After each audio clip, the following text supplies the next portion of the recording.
श्री सरस्वती मैया की जय, श्री कृष्णचंद्र भगवान की जय। देखिए, आज हम चर्चा करने वाले हैं ग्रहण के ऊपर। ग्रहण नज़दीक समय में होने वाला है। ये वीडियो चल रहा है और ये जो हमारा निशान है, इस वीडियो को देखते हुए यहाँ उंगली लगाते हैं तो अलग से कोई आपका खर्च नहीं आएगा।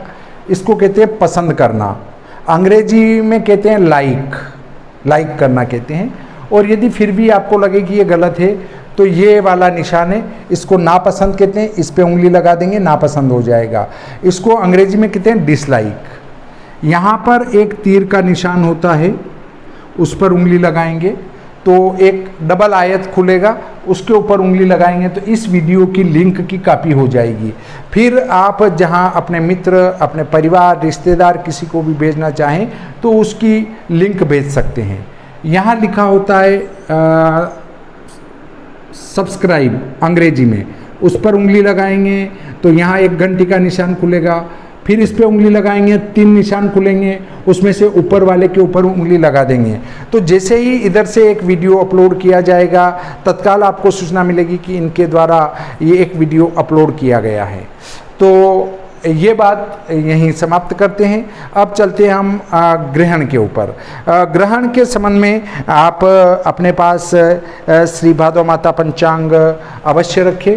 ये श्री भादव माता पंचांग है। इसमें ग्रहण के ऊपर बहुत ही विस्तार से लिखा गया है।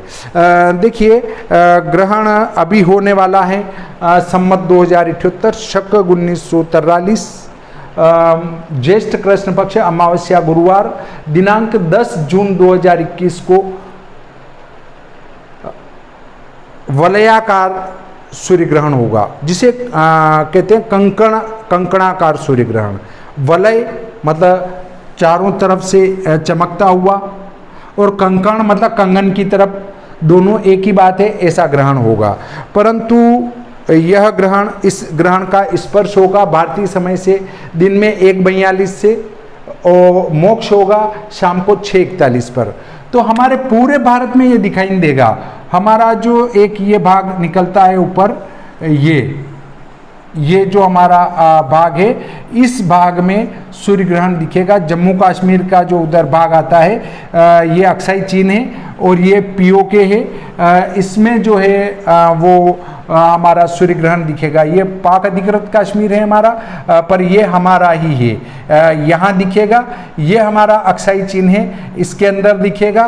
परंतु ये अंगुलाल्प होने से, 1 अंगुल से अल्प ग्रहण होता है, तो उसको शास्त्रों ने मान्यता नहीं दी है। इसलिए यहाँ इनका यम नियम पालन नहीं करना है।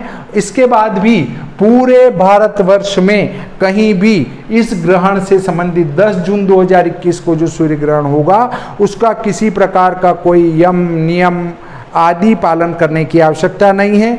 मंदिर जिस प्रकार से हमारे नियमित रूप से खुलते हैं वैसे ही खुलेंगे, वैसे ही बंद होंगे, वैसे ही भोग लगेगा। सारे कार्य जो है हमारे नियमित रूप से यथावत चलते रहेंगे, उसमें किसी प्रकार का कोई बदलाव आने वाला नहीं है। तो आप सूर्य ग्रहण को लेकर, जब हमारे यहाँ पर सूर्य ग्रहण होगा ही नहीं, तो हमको सूर्य ग्रहण का राशिफल देखने की भी आवश्यकता नहीं है। सूर्य ग्रहण से होने वाले कष्टों को देखने की भी हमें आवश्यकता नहीं है। यदि कहीं से आपको कोई इस प्रकार से डराता है तो आपको उस पर विश्वास करने की कतई आवश्यकता नहीं है, क्योंकि जहाँ कोई घटना नहीं हो रही है वहाँ उसका प्रभाव कैसे पड़ेगा। अब देखिए, पहले एक बार फेसबुक पर, आजकल मैंने बहुत सारों को अनफ्रेंड भी कर दिया है, क्योंकि मतलब मित्रता सूची से हटा दिया है। क्यों हटा दिया है? कि व्यर्थ की बातें करते हैं, उनसे मैं दूर रहना और बेकार के बहसबाजी नहीं करना। इसलिए जो है, एक भाई ने बताया था कि ग्रहण अमेरिका में हो रहा है, चाहे कहीं भी हो रहा है, पर प्रभाव तो हमारे ऊपर भी होगा। मैंने कहा कि भाई बम हिरोशिमा और नागासाकी में गिरे तो मरेंगे तो भारत के भी। तब उन्होंने कहा कि मरेंगे भारत के, कैसे मरेंगे तो वहाँ के। तो मैंने कहा उसी प्रकार से जो घटना अमेरिका में घट रही है, उसके लिए भारत में फल नहीं देखा जाएगा, तो भारत में इसका कोई प्रतिफल नहीं होगा। देखिए, इसके संबंध में मैं और विस्तार से आपको जानकारी देता हूँ श्री भादव माता पंचांग से ही कि इसके संबंध में क्या लिखा गया है।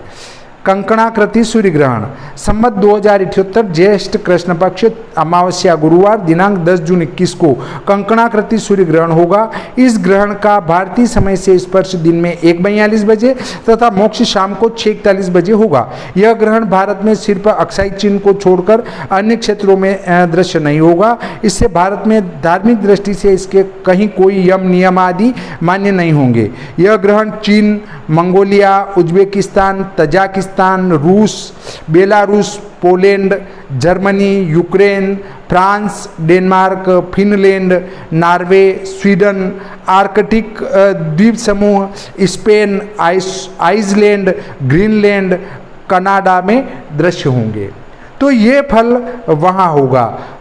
ये जो हम कहते हैं कि ग्रहण से भारत का नुकसान होना है, ग्रहण से भारत का कोई नुकसान नहीं होना है। ग्रहण चीन में घटित होगा तो चीन के लिए ये ग्रहण हानिकारक रहेगा, चीन के लिए ये अशुभ फल लेकर आने वाला है, चीन को नुकसान होने वाला है, ये जरूर हम कह सकते हैं, परंतु भारत को कोई नुकसान होने वाला नहीं है। भारतीय जनता को किसी प्रकार का कोई नुकसान होने वाला नहीं है। भारतीय जनता को निश्चिंत होकर अपना कार्य यथावत प्रतिदिन की तरह नियमित रूप से करते रहना चाहिए। तो देखिए, ये जो ग्रहण होगा, ग्रहण सूर्य ग्रहण जो है कई प्रकार से होता है। जैसे कंकणाकार होगा तो सूर्य का जो गोला है वो बड़ा होगा और चंद्र का जो गोला है वो छोटा होगा, तो वो पूरी तरह से उस सूर्य के गोले के अंदर समा जाएगा और तब ये जो बीच का भाग है, ये बीच का भाग पूर्णतया काला काला दिखेगा और इसके काला काला दिखने से और बाहर जो है पूरा चमकता रहेगा। ये जो बाहर वाला हिस्सा देख रहे हैं आप, ये पूरा का पूरा चमकता रहेगा और इसके चमकते रहने के कारण से इसको हम कहेंगे वलयाकार सूर्य ग्रहण या कंकणाकृति सूर्य ग्रहण। ये जो है बहुत कई बार होते रहते हैं, ऐसा नहीं कि ये एक बिरला सूर्य ग्रहण है। ये कंकणाकृति की आकृति मैंने आपको बता दी, इसको कंकणाकृति कहते हैं। अब खग्रास की स्थिति में ये सूर्य का गोला है और चंद्र का गोला भी इसके ऊपर फिक्स आ जाता है, पूर्णतया इसको ढक लेता है। ये खग्रास कंकणाकृति है और ये खग्रास ग्रहण होगा जब पूरा का पूरा ग्रहण हो जाएगा।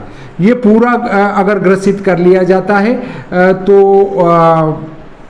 फिर ऐसी स्थिति में आपका खग्रास सूर्य ग्रहण कहलाएगा और ये कंकणाकृति कहलाएगा। देखिए, अब आप कहेंगे कि चंद्रमा का गोला छोटा बड़ा कैसे हो सकता है, वो तो एक जैसा है। देखिए, चंद्रमा का गोला भी जैसे हम देखते हैं कि हम किसी पहाड़ पर ऊंचे चढ़े जा रहे हैं तो जो बस बड़ी है वो जितने ऊंचे चढ़ते जाएंगे वैसे वो बस की आकृति छोटी होती जाएगी और बहुत ज़्यादा ऊंचे जाने पर एक बस भी इतनी बड़ी ही दिखाई देगी। तो जब चंद्रमा सूर्य से बहुत ज़्यादा दूर होता है तो उसका गोला पृथ्वी के यदि नज़दीक होता है चंद्रमा, तो चंद्रमा का गोला बड़ा हो जाता है, बड़ा दिखता है चंद्रमा के इसके पास होने से। परंतु सूर्य का जो गोला होगा वो दूर होगा तो वो छोटा होगा, और अब छोटा होगा तो ये बड़ा गोला छोटे को बराबरी से ढक लेगा, इसलिए ये पूर्ण ग्रहण कहलाएगा।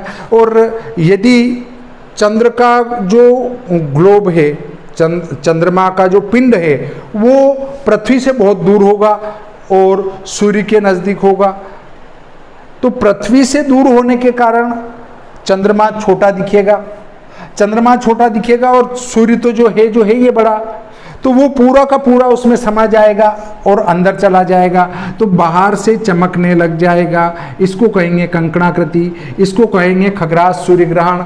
और यदि जो ग्रहण पूरा ना होकर अधूरा होता हो, इतना ही होता हो, तो इतना होने वाले ग्रहण को हम कहेंगे खंडग्रास सूर्य ग्रहण। चाहे वो इतना हो जाए, इतना चमकता रहे तो भी इसको खंडग्रास कहेंगे, और चाहे इतना सा ग्रहण हो तो भी उसको खंडग्रास सूर्य ग्रहण कहेंगे। अब ग्रस्तोदित ग्रहण होता हुआ अगर सूर्य उदित हो या चंद्र उदित हो तो उसको ग्रस्तोदित कहेंगे। अगर ये ग्रस्तोदित हो रहा है तो ग्रस्तोदित खग्रास सूर्य ग्रहण। अगर ये ग्रस्तोदित हो रहा है तो ग्रस्तोदित कंकणाकृति सूर्य ग्रहण। और ये ग्रस्तोदित हो रहा है मतलब ग्रस्त हुआ उदित तो इसको कहेंगे ग्रस्तोदित खंडग्रास सूर्य ग्रहण। ऐसे ही ये अगर पूर्ण ग्रहण होता हुआ अस्त होता है तो खग्रास ग्रस्तास्त सूर्य ग्रहण, ग्रस्तास्त कंकणाकृति सूर्य ग्रहण और ग्रस्तास्त खंडग्रास सूर्य ग्रहण। इस प्रकार आप समझ चुके होंगे कि सूर्य ग्रहण के कितने भेद हैं और उनको किस प्रकार से समझा जा सकता है। ये मैंने आपको समझाया कि ग्रहण की कैटेगरी कैसी होती है और वो किस प्रकार से जो है कंकणाकृति बनते हैं, किस प्रकार से खग्रास बनते हैं। ये मैंने आज आपको ग्रहण के संबंध में विस्तृत जानकारी दी। आज का प्रकरण यहीं समाप्त करते हैं। श्री सरस्वती मैया की जय, श्री कृष्णचंद्र भगवान की जय।